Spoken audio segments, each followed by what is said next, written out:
Rzeczywiście napisałem książkę. No, nie było łatwo napisać książkę o sobie. No, to jest tak trochę jakby spotkać samego siebie na jakiejś drodze i zapytać, co ty masz do powiedzenia o sobie. No, wahałem się, czy ją napisać, czy nie, ale w końcu ją napisałem.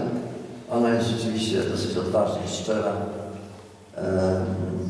Jest to przy okazji historia kabaretu polskiego, wszystkich moich wspaniałych kolegów, z którymi miałem zaszczyt pracować przez wiele, wiele lat.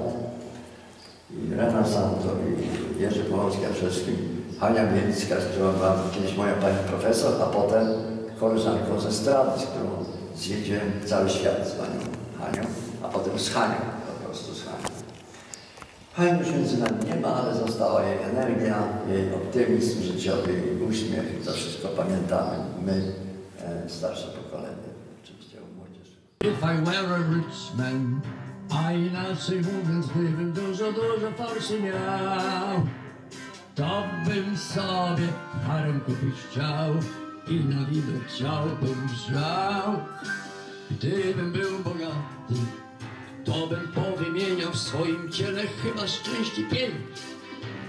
Jedną część bym zmienił żywą rtęć, żeby miała częścią rzeką chęć.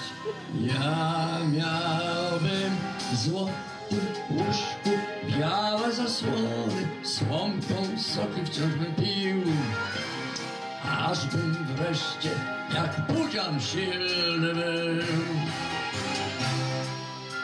Stary Bóg spojrzał zdziwiony, a ja znów jak młody Bóg żonę swą bym przenieść przez próg mógł. Gdybym był bogaty, to bym politykom dał pieniędzy pełny wielki wór. Niechby sobie wsiedli w rakiet sznur i na Marsie schli na wiór. Gdybym był bogaty, to we wszystkich sklepach świata otwarłbym przed wami drzwi.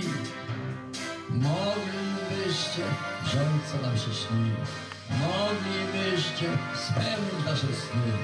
Moglibyście wieść szczęśliwe dni. Tylko dajcie prawo.